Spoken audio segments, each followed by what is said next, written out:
umaga guys, nililinis ko yung mga tanim ko, kunting mga tanim ko dito sa bakuran. Kasi kahit pa paano, kahit ganito lang ito, malaking tulong dito sa akin sa araw-araw. Kasi hindi na ako bumibili ng mga gulay nandito sa akin. Hindi ko na dapat bilhin. So itong malunggay, dapat linisin ito. Tabisan mo ng mga inaalis ito ang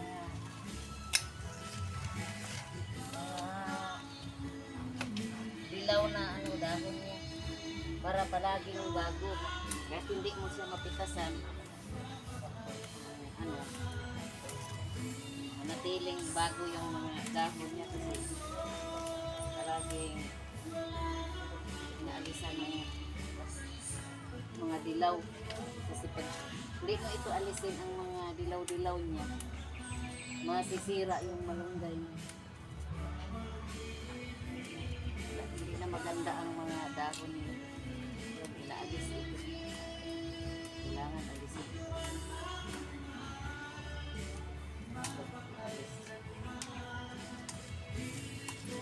Para bago palagi.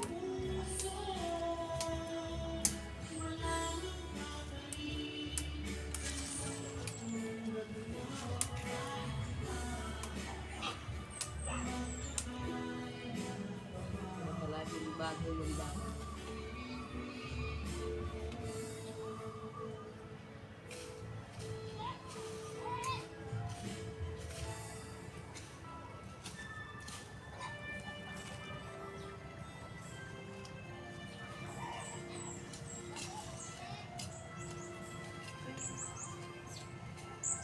So, pag hindi mo ito nililinis, mamamatay ito siya.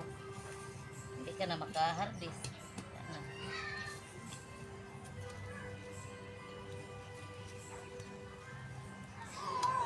Sanay kasi ako sa trabaho ng ganito. Maliliit pa kami. Ito na ang kinagigis na namin.